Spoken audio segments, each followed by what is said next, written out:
Don't let anybody make you think that God chose America as his divine messianic force to be a sort of policeman of the whole world.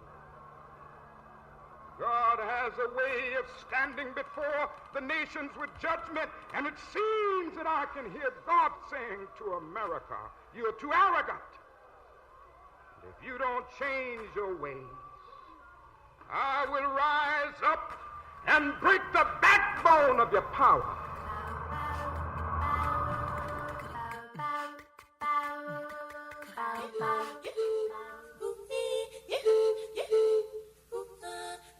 Otep, this is Femi here with Freedom Now, and your ears are in tuned at high frequencies in a liberated zone. Freedom Now is a Pan-Africanist, global news outlet from coast to coast, dispelling the Western propaganda media and their all lies point of views. Freedom Now is devoted to relay true news, views, and proper clues to form solutions around freedom for the oppressed worldwide. Now, get relaxed, grab a pen, and phone a friend, because Freedom Now is set to begin to awaken deep sleepers dreaming about freedom now, within, in, freedom now, in.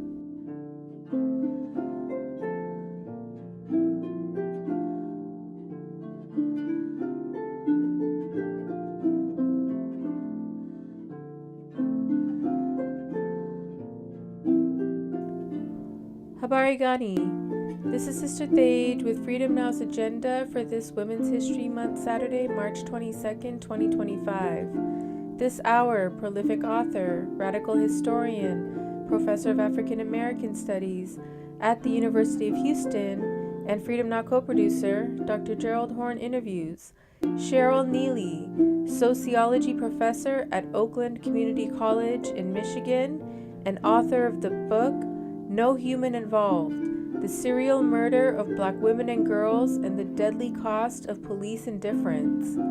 And later in the hour, Dr. Horne interviews Calvin Schermerhorn, historian professor at Arizona State University, who specializes in the study of slavery, capitalism, and African American inequality. He's author of the book, The Plunder of Black America, How the Racial Wealth Gap Was Made. Our music clip mix includes MLK, Zap Mama, Alice Coltrane, Madison Cali, Joe Henderson, McCoy Tyner, Prison Radio Commentaries, and more. So sit back, phone a friend, and as always we stand ready for revolution.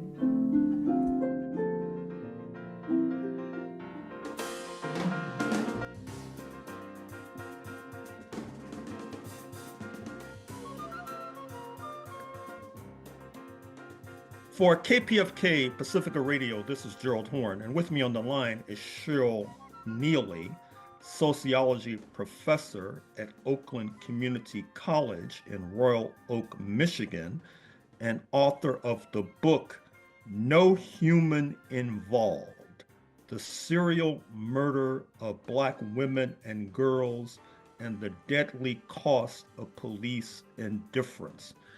Thank you for joining us on Freedom Now, KPFK Pacifica Radio, Cheryl Neely. Thank you. Thank you for allowing me to be here.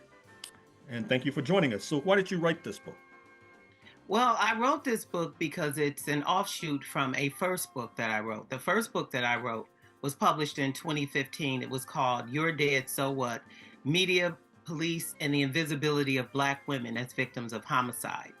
This book, No Human Involved, the serial murder of Black women and girls and the deadly cost of police indifference, is the pernicious consequence of Black victims not mattering. My premise for the book, or the thesis of this book, is that when police don't care about Black women as targeted victims of violence, it emboldens the killers to target them because they know these are victims that really don't matter. And the acronym NHI, No Human Involved, is a term that police use, particularly in Los Angeles, to describe victims they believe had no value. And oftentimes these were people of color, Black women, Black men, especially if they had a background of sex work and drug addiction. So this book came about as a result of that. But I guess you could say the genesis of this interest in this topic started when I was a rather precocious kid reading newspapers at 7 and 8 years old and reading about homicides and noticing even back then, before I even heard the term Black Lives Matter, realizing that we didn't matter. I'd see a story about a Black child going missing, child might be found dead, and very little press after that. But a white child missing and murdered would get tremendous press coverage. And there would be a vigorous police investigation and weekly updates on what was happening and finding the perpetrator of the crime.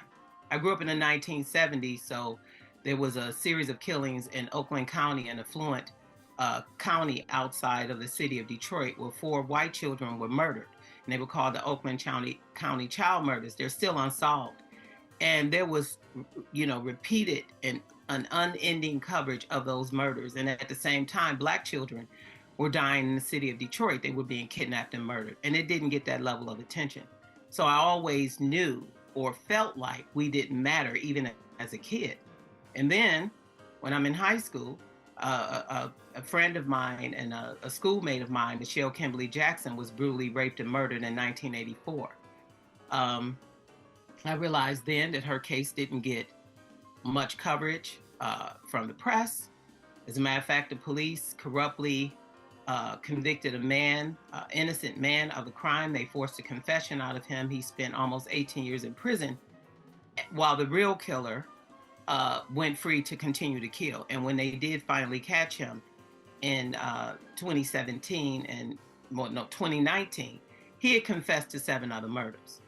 So while an innocent man was in prison for the murder and rape of Michelle, the actual killer, Kenneth Dupree, continued to target and kill women in the city of Detroit.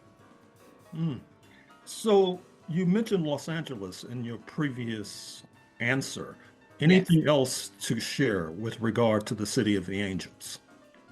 Well, the killings in my book, I have a chapter devoted, there are chapters devoted to a series of serial killings in each city that I cover. And there's a chapter called The Tale, I can't remember the title offhand, but there's a title of the chapter regarding the Grim Sleeper, Lonnie Franklin Jr., these killings that happened in the 1980s. They believe he took like a 20-year hiatus and then started killing again in the decade of the 2000s. And these killings were a series of women that were being raped and murdered in South Central Los Angeles. And that is where, the acronym NHI, they started talking about police using that acronym of no human involved. But it had been discovered that it's quite pervasive across police agencies across the country. But in Los Angeles, these killings of Black women were not seriously investigated. There was a lot of community activism on the part of Margaret Prescott and others who formed a group, trying to put pressure on police. I'm trying to remember the name of that organization, fighting back serial murders, because there were a few serial killers that were operating around the same time. Lonnie Franklin Jr., Michael Turner, and Louis Crane. And Margaret Prescott and Nana Gafami, they understood that there was more than one killer and that police weren't doing enough to solve those cases. So these cases went unsolved for more than 20 years. But the relentless pressure of community activism from Prescott and her organization, as well as the LA Weekly reporter, Christine Pelisek, putting all that pressure on the police in Los Angeles, forced a serious investigation, and they caught Lonnie Franklin Jr. As a result of that investigation. But it turns out that there were men in the community that suspected that Lonnie Franklin was the killer, and they didn't report their suspicions to the police. So there was some men in the community being complicit and allowing him to escape detention. when they could have reported their suspicions to the police, and perhaps he would have been caught sooner. But the police were like completely apathetic to these women dying, it appeared. And of course, many in our audience recognize those names of Margaret and Nana because they are also broadcasters on KPFK FM radio. Oh, awesome. Yes. And most of your case studies, as you have indicated thus far, implicate Detroit, Los Angeles, Chicago, Cleveland. What about south of the Mason-Dixon line? What about Dixie, where slavery once ruled the roost? Yes. There is a chapter devoted to a series of serial homicides that happened in East Charlotte, North Carolina. The Taco Bell Strangler, they called him, Henry Wallace. He killed 10 young Black women between the ages of maybe 20 and 35. These were women, not that this matters, because some people say, well, maybe, the police didn't care because these women were sex workers and drug addicts. Well, here was a series of killings where these were young mothers, college students. They worked in the fast food industry. I mean, a lot of them worked for or under Henry Wallace. He was the manager of some of these young women working at these fast food restaurants. And he raped and strangled them in their homes. Again, found that police were indifferent, and many of the people in the community, including the families of these victims, believed that police did not care because these were working class Black women.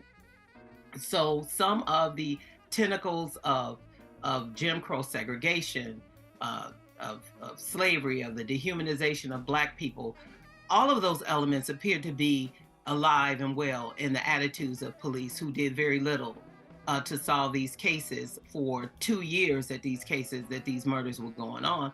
And a simple victimology where they looked at the victims, how they were connected to each other, and who they would be connected to in terms of any male that they would open up their homes to, that they would allow entry into their homes. These women knew each other, but they also had Henry Wallace in common.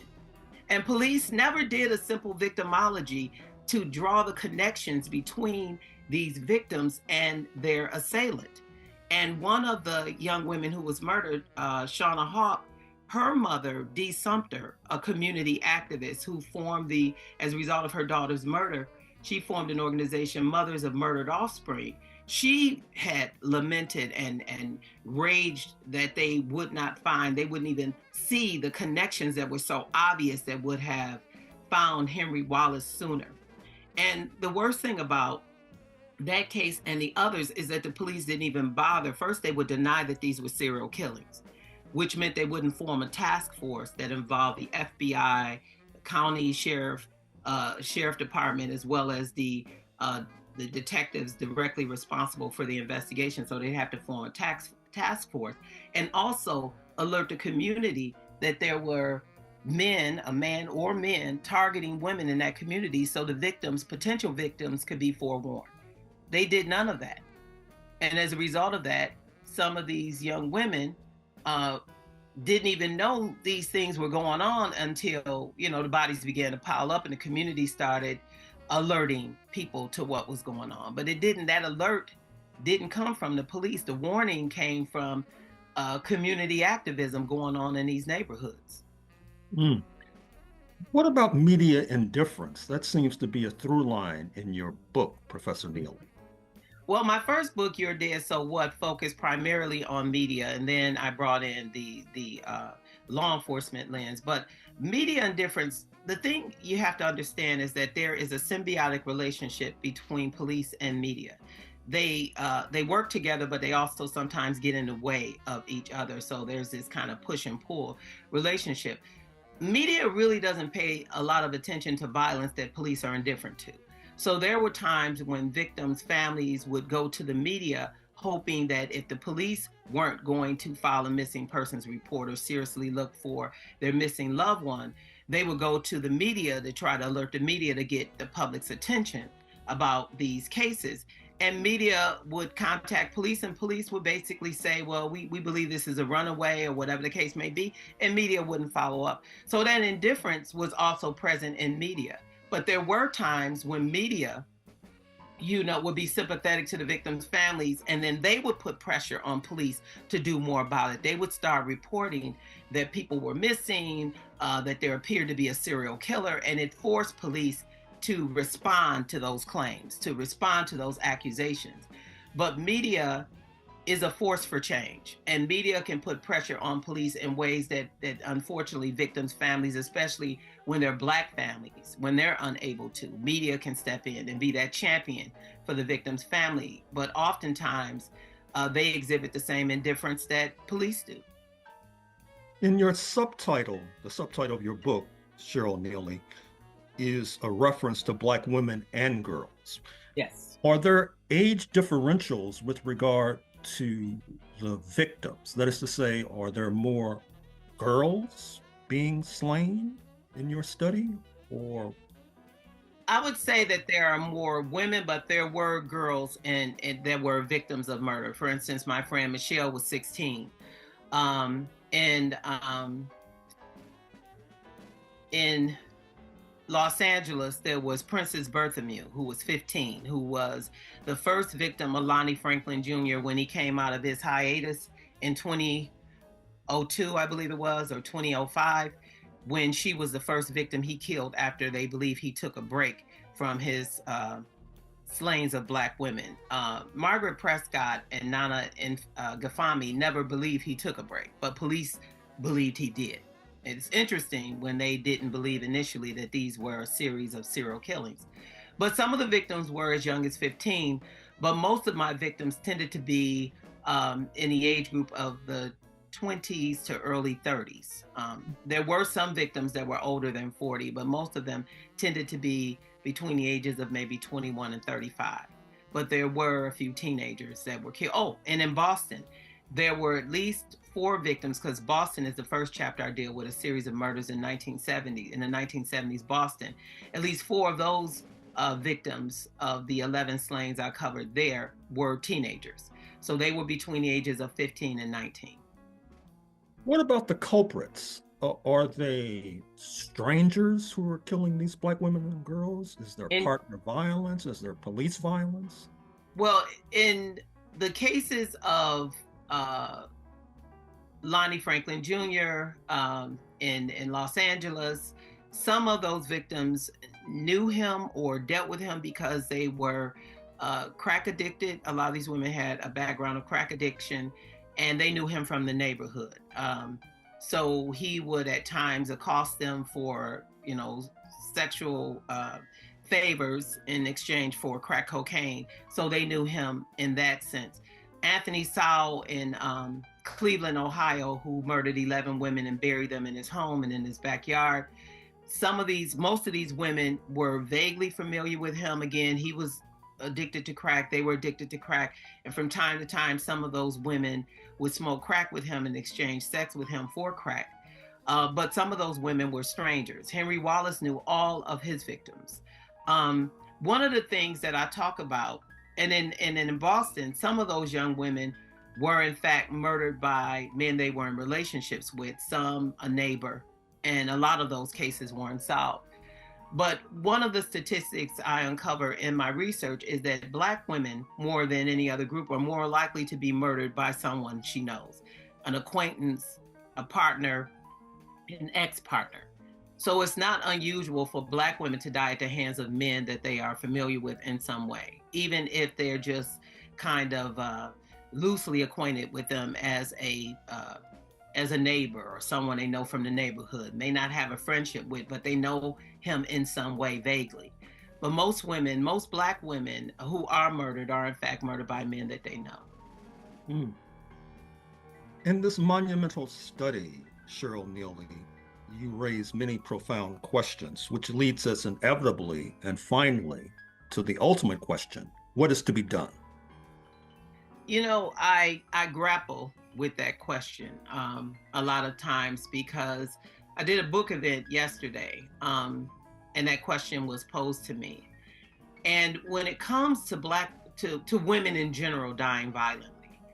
As long as there are men who have predatory, murderous instincts towards women, women will die. What can be done to stop killings of women? That is a question that requires a deep cultural paradigm shift.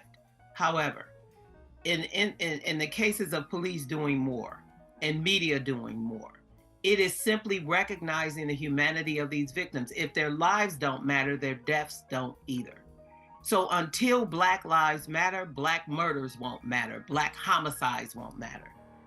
Do they have the capacity to change? Absolutely. Do they have the will to change? I don't know. And especially in this political climate where we see a rollback on DEI, or DEI being a stand-in for Black only, when diversity, equity, and inclusion benefits so many other groups, especially white women, it has been used to target Black people and turn the hands back on progress. When this president is talking about giving full immunity to police for violent acts against Black women, or women, not just Black women, but Black people, giving them full immunity in police killings of unarmed citizens, you know, it makes me wonder if we will be able to change this. I don't know. So I grapple with that question as to whether or not anything can be done. It takes a willingness, a desire to see us as full human beings. And one of the questions you had asked was about police violence. In the chapter, you know, in one of the chapters, I talk about Breonna Taylor and her death at the hands of police, and how indifferent they were even after she was shot. They claimed mistakenly when they entered her home through a no-knock warrant. They wouldn't allow the ambulance to immediately administer life-saving care to her. There was like atrocious, egregious indifference in her death. In Cleveland, I talk about the death of Tanisha Anderson, who was killed by police. So I talk about police violence in the book. I reference a book that was written by Andrea Ritchie called Invisible No More, which looks at police violence against women of color and Black and trans women also. So again, this dehumanizing of Black women, of Black bodies by police, that has to change, but it changes when they can look at us and see full human beings. And that is a matter of their willingness to do so. So well, I remain somewhat skeptical. I'm sorry. No, please continue your thought. I was saying I remain somewhat pessimistic. I'm not very hopeful to that end. I would like to say that I am, but honestly, you know, being a student of Black history for so many years, and looking back from the inception of slavery or the first Black bodies arriving in Jamestown in 1619 until present day, you know, there's been progress and backlash, and it seems like every step forward results in a violent step backward. So I'm somewhat skeptical. Well, on that sober note, Cheryl Neely, author of the book No Human Involved: The Serial Murder of Black Women and Girls and the Deadly Costs of Police Indifference. We're going to have to leave it there, but thank you for joining us on Freedom Now, KPFK, Los Angeles. Thank you.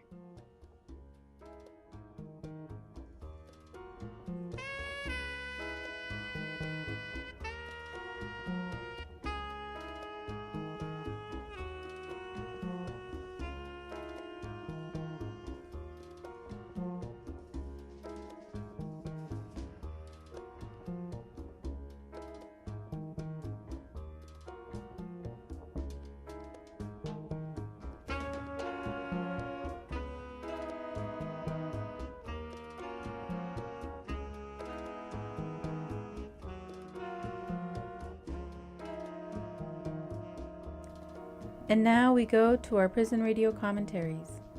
I need all y'all to listen to me. Where I was back there for those 7 days, my family, supporters, friends called up here, pastors, to tell me that I lost my grandson. That I lost my grandbaby, y'all. And they was hanging up on them. Oh, they so evil. They was being so evil and rude to them, and didn't even tell me. They didn't even tell me. I get out 7 days later, they found out that I lost my grandbaby. My son's first baby I lost, and I can't even go to the funeral. I need everybody that who have a heart, compassion, that have kids, grandbabies, loved ones, to hear my voice, hear me. I need y'all to blood Lansing, so I can come with me. She need to know, and she already know what's going on in here, but what's so insufferable. These evil demons locking me up for no reason. It didn't even tell me that I lost my grandbaby. I didn't even get to meet him. I didn't even get to hold him. These commentaries are recorded by Prison Radio.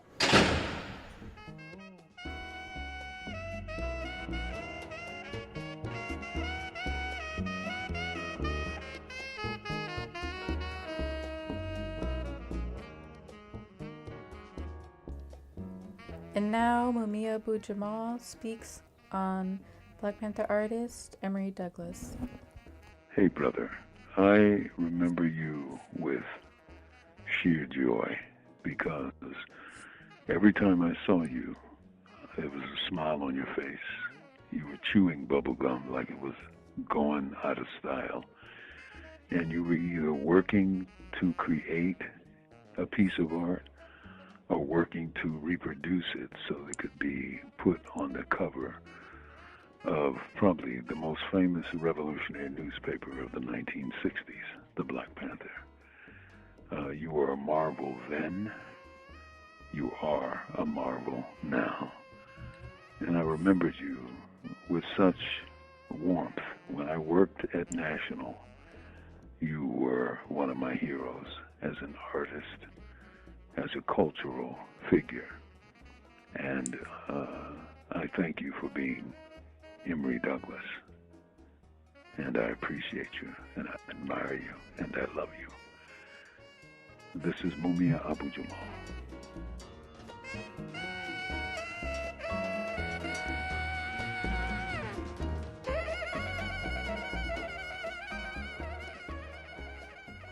Hello, my name is David Anarelli. I'm a contributing writer for the prisonjournalismproject.org. Virginia has the worst rate of wrongful convictions in the whole of the nation. 20%, or approximately 4,800 captives, according to the most conservative surveys, Pew, for example. This is not new news, but as it's a lingering and constantly growing problem, questions must be asked. Such heinous injustice must be addressed post-haste, as well as the root of the problem.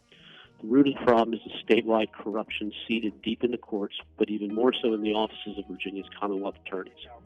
Allegations of corruption and wrongdoing have been levied against the majority of Virginia's Commonwealth attorneys, known statewide colloquially as the Good Old Boys Network.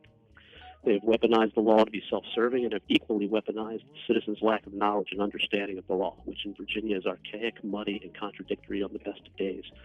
People such as Charles Philip Ferguson of Suffolk, who became an equally questionable judge and is now a member of the recently exposed and under fire Virginia Pardon and Parole Board, Nicole Ballute of Norfolk, Elizabeth K. Dellon, a federal judge in Virginia's Western District, Michael Doche of Lynchburg, and the infamous William Eric Branscombe of Floyd County, all of whom have been ousted by victims and colleagues alike, along with Norman Thomas as well. As expected, you'll find this climbing all the way up to the Virginia AG, Jason Mieres' office, and with his countenance. Thanks to the documented misconduct of Norman Thomas of Norfolk, and Mr. Jermaine Doss is being illegally detained. Mr. Doss is being illegally detained for crimes that another person committed and pled guilty to. He is actually also being held for a crime he was never charged or tried for, along with a crime for which the statutory time allowed to pursue under Virginia Code 19.2-243 has lapsed. Other victims of Virginia's injustice have since been granted relief in this instance by the courts. Mr. Jermaine Doss has not, and has had 27 years of his life unjustly taken from him. What is worse is the lengths Virginia goes to prevent relief for those affected, simply to avoid exposure and embarrassment. An immediate intervention and statewide shakeup is desperately needed, and investigations are being asked for at all corners. Thank you very much. My name is David Anarelli, contributing writer to Prison Journalism Project. You can find me at davidanarelli.wordpress.org, as well as all over the internet. Just Google my name. Thank you. These commentaries are recorded by Prison Radio.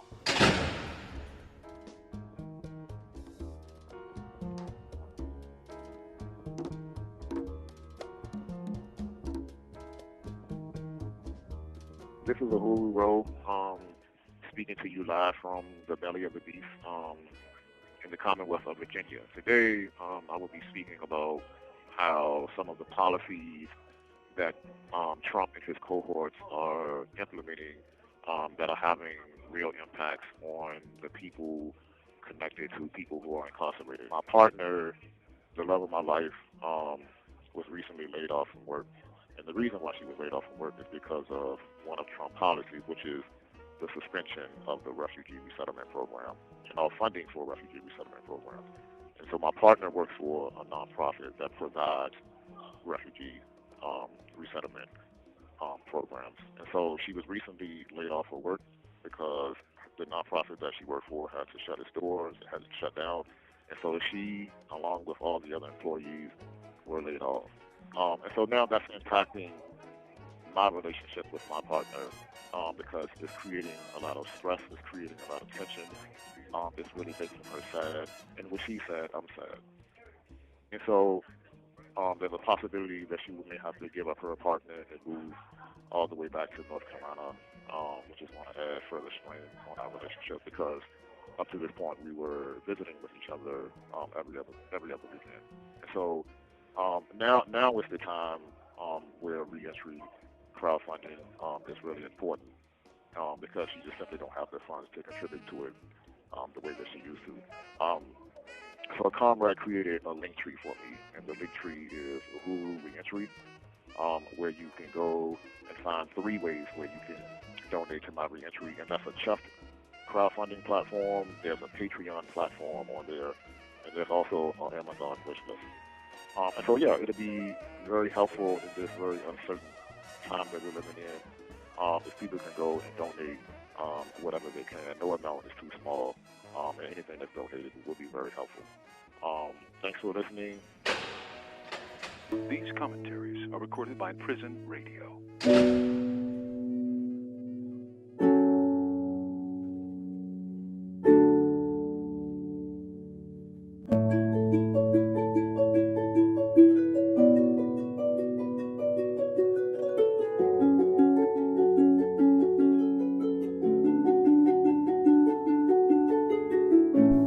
This is Sister Flora, and you are listening to Freedom Now at KPFK 90.7 FM in occupied Mexico, including Los Angeles, 98.7 FM Santa Barbara, 93.7 FM in San Diego, and streaming live on the web at kpfk.org. Today's program, as well as 10 prior editions, can be reheard at kpfk.org/audio archive, and scroll down to Freedom Now. From 12 to 1 p.m., following Freedom Now is her sister Assumpta, with Spotlight Africa addressing issues facing Mother Africa. For a truly alternative international perspective on world affairs, check out RTTV Russia, CCTV China, and online at Presna, Latina Cuba Telesur Venezuela, News 24, South Africa, and Press TV Iran. We will now continue with historian Professor Dr. Gerald Horne.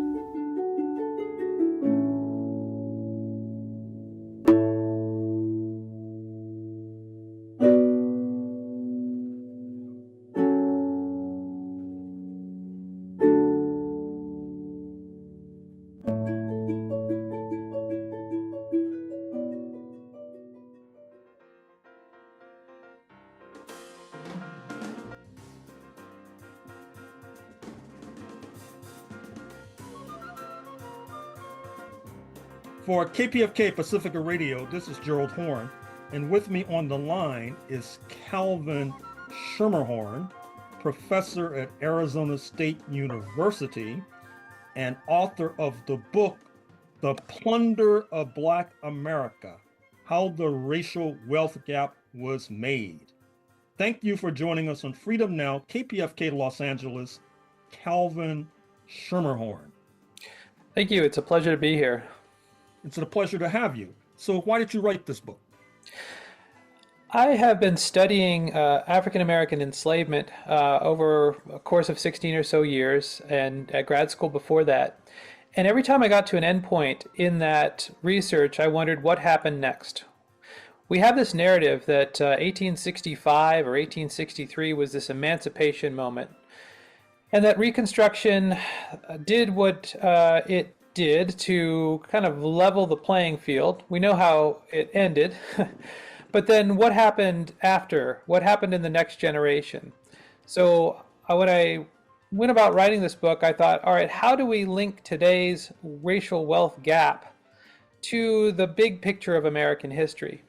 And to do that, I investigate several families who struggled in their time and in their context against those forces that dispossessed, decapitalized them, in order to understand what their strategies were.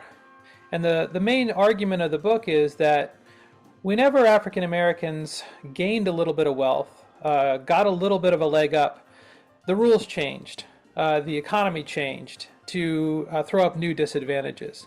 And so this happened in times of revolutionary steps forward, and at times it happened in times of retrograde steps backward as well. So that's the plan of the book. So tell us more about what you mean by the racial wealth gap. So by a recent measure, that is the Fed's Survey of Consumer Finances, the typical African American household has 16 cents on the dollar compared to their typical white neighbors. So that's a pretty astounding gap. That was in 2022. This has been a persistent process in American history that black families have had a significant wealth gap. And we know about income gaps, but the wealth gap is really telling because wealth is a generational project. We often talk about people bootstrapping their way up, but really most of your wealth is determined by what your parents and grandparents, what they were able to build and accumulate and pass on, and then the kind of the human resources that wealth enables. Whether someone's able to go to college or buy a home, or in our time and place have a portfolio of securities, a retirement nest egg, something like that. And so I got interested in how that process moved over time. So what has been the role of the state, for example, the federal government in Washington, D.C., in perpetuating this process? Yeah, that's a great question. And so I really like to go back to a speech Dr. Martin Luther King Jr. gave in 1968, and he talked about this over and over again, but one particular speech struck me. He said, no ethnic group has lifted itself by its own bootstraps. And what he meant by that is that white America got a government-backed leg up from homesteading, which was a massive giveaway of land, of Native American land to be sure, but government-seized land to white families. They got land-grant universities. That was a state-sponsored institution. Beginning in 1914, they got Farm Aid. This was state-sponsored Farm Aid that became a part of a program to support white farmers. By the end of by the New Deal era, white America got federally subsidized mortgages. Black America instead got the free market. And so if we look at, if we trace the origin, and I could use my example. I've come from a Caucasian family. If I go back in the generations, I can find homesteaders. My father went to college on the GI Bill after serving in the Army. My parents probably got preferential loans and didn't have to deal with discriminatory covenants and restrictions. The doors were open. At mid-century, prosperity met white America halfway, and the government backed that prosperity. And so when we talk about the wealth gap as an economic phenomenon, we have to see that the state was the major mover, shaper of policy, that there's really no such thing as bootstrapping your way up. And to finish the thought, King said, "It's all right to tell a man to lift himself by his own bootstraps, but it's a cruel jest to say to a bootless man that he ought to lift himself by his own bootstraps."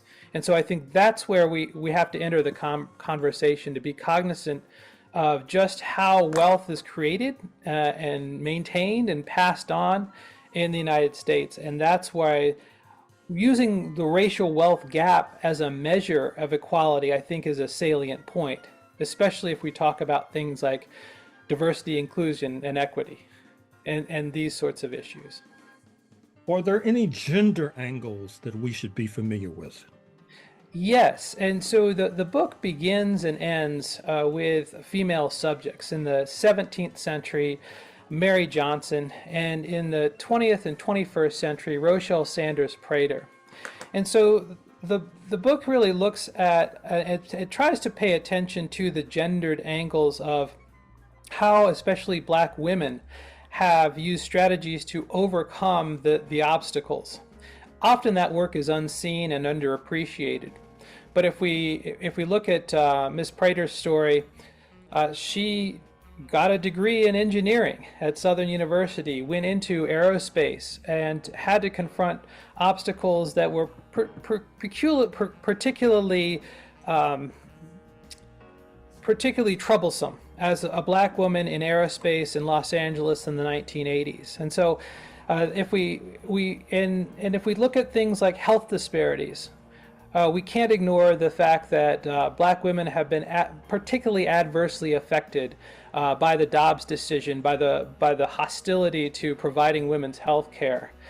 We can also look at the gendered angles to see how African American women's salaries lead income growth in African American households, and have done so at least since the 1960s. By the mid-70s, Black women's wages almost caught up to white women's, and then diverged again because of the right-wing policies put in place in the 1980s.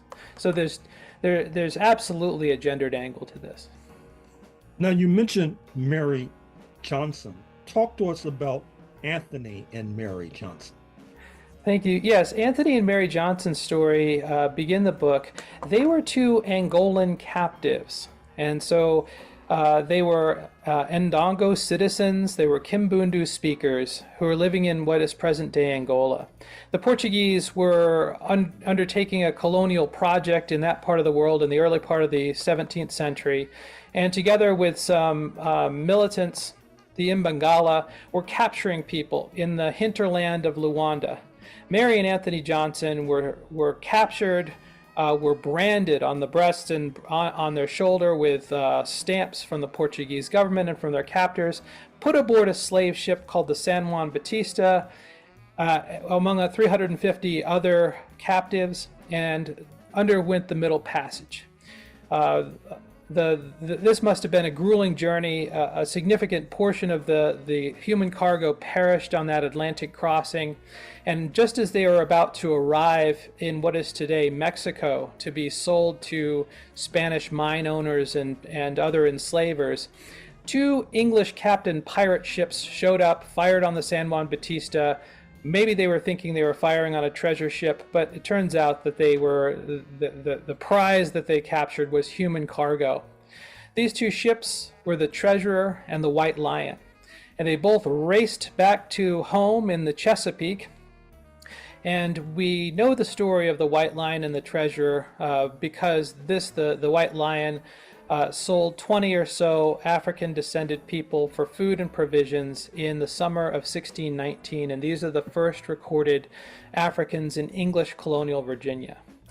I think Mary Johnson was on the other ship, the Treasurer, which fled to Bermuda, and then she was put to work on a Bermuda plantation for several seasons, probably farming tobacco, when her English enslaver decided to repay a debt to his colleague in Virginia by sending her to Virginia in 1623. There she worked as a captive, as somebody who was somewhere between an indentured servant and an enslaved woman, but there weren't laws of slavery yet to actually define that relation. She met her husband, Anthony, who I think was on the San Juan Batista, but may have been on another Portuguese slave ship. And they were a rare couple in that time and place in that they formed a family, had children, Richard and John, a daughter named Joan, and another daughter whose name does not appear in the historical record. And then they were caught in a predicament. They were not indentured. They did not have an expiration for their bound labor. Their captors treated them as enslaved laborers, but then they decided to fight back. And they did that, I think, by acquiring animals. They may have killed wolves to collect the bounty from the authorities, and then bought a pig, bought a calf, built a herd, built capital on the hoof.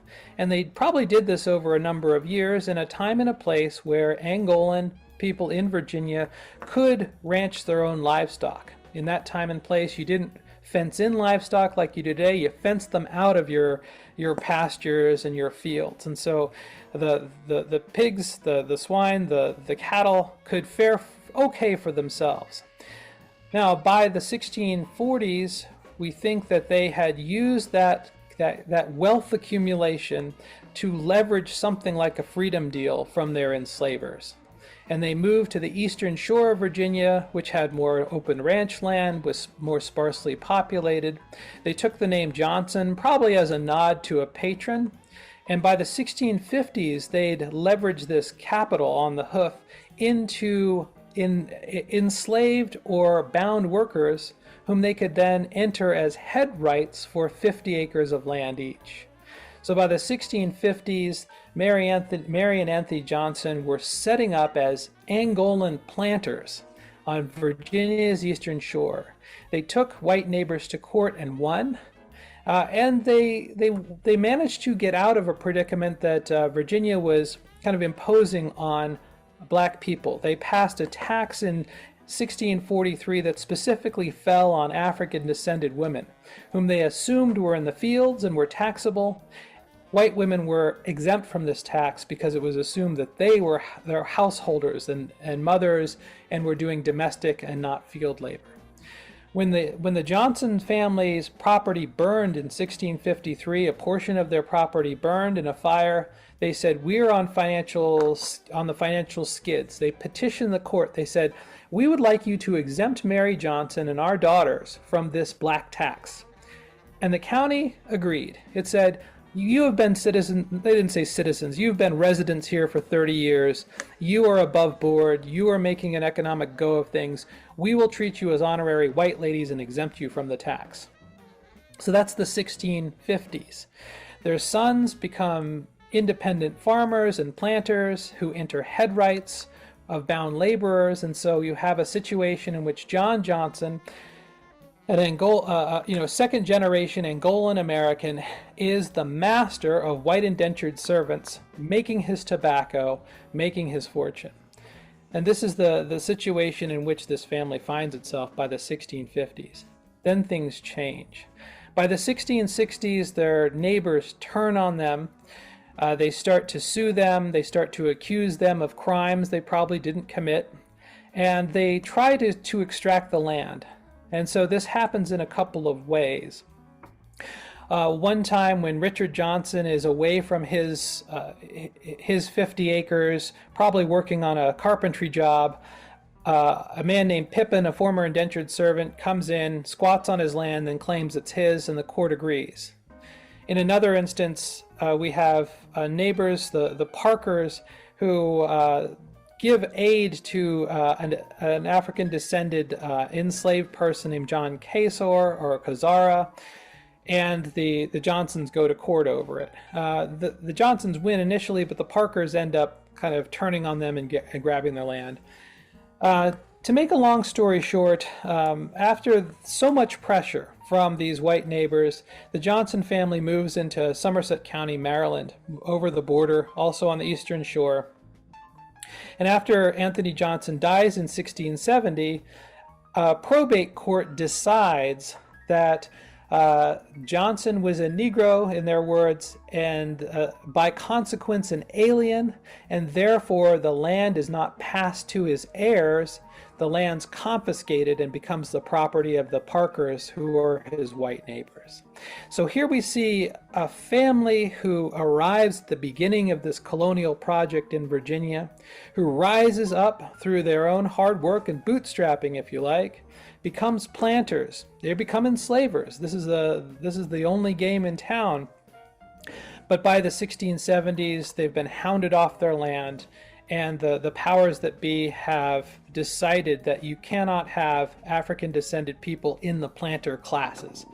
So the family goes kind of towards the margins. They do get some land in Delaware, in what's now Angola Neck. There's a record of a plantation that's actually called Tony's Vineyard, another one called Angola, a memory of the homeland. But by the third generation, they've been pushed to the margins. There's no such thing now as a black planter in Virginia. Now, talk to us about the racist massacre in Tulsa, Oklahoma, more than a century ago, and what role that plays in your pages. Thank you. The Tulsa massacre is a striking instance of white supremacist violence that is directly aimed at destroying black wealth.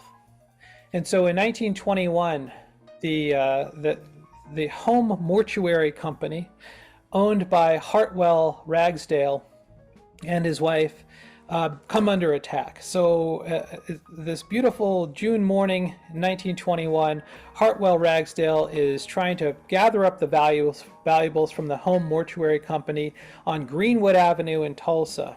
As pops of gunfire echo outside, a pillar of smoke rises in the sky. And all night, coordinated white mobs have gone all over the city, targeting African-American properties, churches, hospitals, families, businesses, burning them, terrorizing and murdering the city's African-American middle class. Hartwell is lucky because he zips away from the mortuary, goes to the railroad depot, hides out under a train, and boards it right as it's about to leave the station.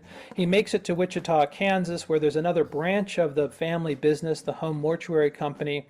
But he's so traumatized, he has to take a job working in a Hudson automobile dealership, washing cars. He and his wife divorce. It's hard times. He works himself back up. They move to Ardmore, Oklahoma. He gets back into the mortuary business. His sons, Hartwell Jr. and Lincoln, come of age right before or right during World War II. And it's Lincoln Ragsdale who is the subject of this chapter, whose family has seen a good portion of their wealth destroyed. And he joins the Army Air Corps during World War II. He's commissioned an officer. He learns to fly. He becomes a fighter pilot. The war ends before he actually has an opportunity to go and fly in combat. But he's posted at Luke Airfield, now Luke Air Force Base, right outside of Phoenix, Arizona. And he gets out of the Army in 1946, and he sees, here is this city. It's not very big at the time, but he can sense an opportunity there. It's growing very rapidly, as this is the story of post-World War II America. And Lincoln Ragsdale decides, I'm going to stay here and open a mortuary, because there's only one black serving mortuary in town, and he decides that he's going to also serve the Latino population, which is pretty sizable in Phoenix as well.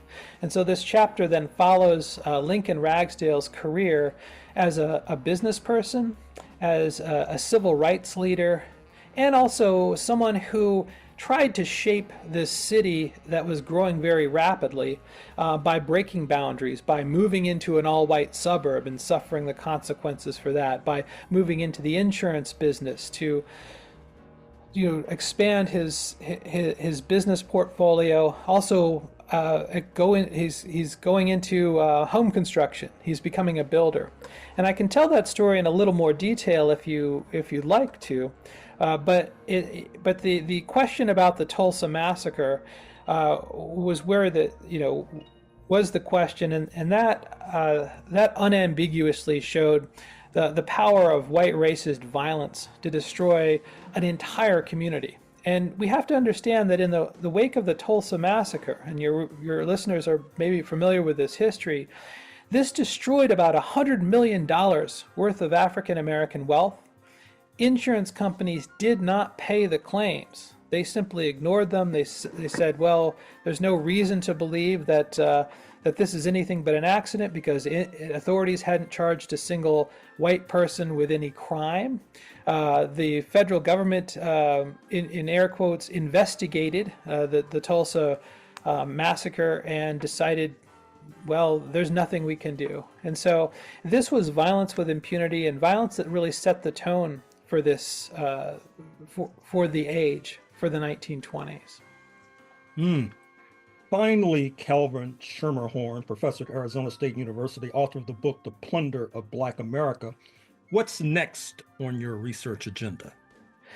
I have a few projects in the works. Thank you for asking. One of the questions that arose from this book was, can African Americans move to opportunity? Because we think about someone like Lincoln Ragsdale, who's moving from Oklahoma to Phoenix, and you think, well, okay, you get a fresh start out there. How high can you go on the economic ladder?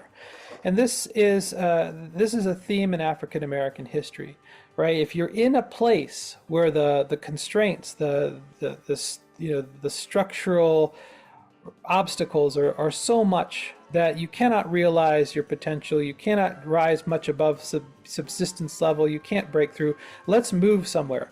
Let's move to Oakland, Chicago, Philadelphia, or Phoenix.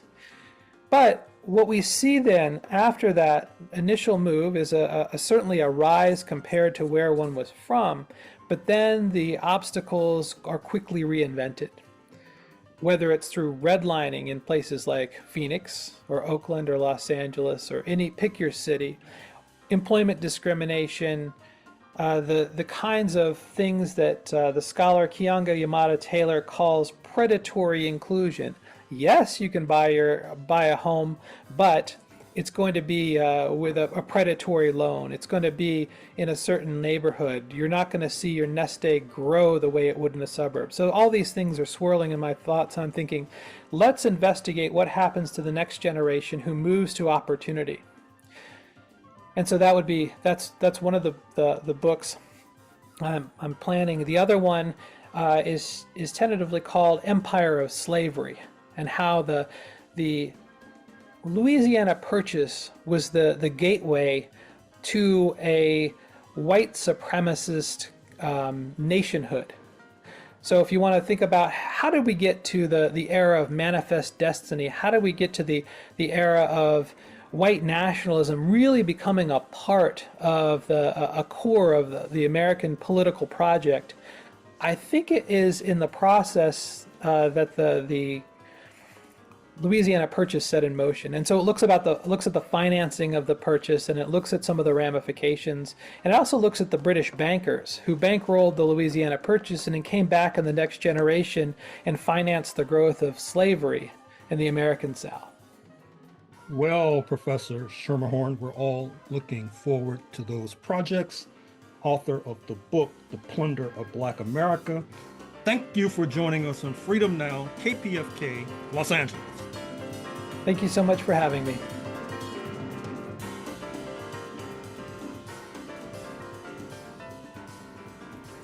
And in closing, we'd like to thank our guests. Thank you, Professor Cheryl Neely. Thank you, Professor Calvin Schermerhorn. Thank you to our producers, Dr. Gerald Horne, Sister Flora, Sister Femi, Brother Brandon, our board op Wendell, and all those who made today's program possible. Please stay tuned for our Sister Assumpta coming up next with Spotlight Africa, addressing issues facing Mother Africa.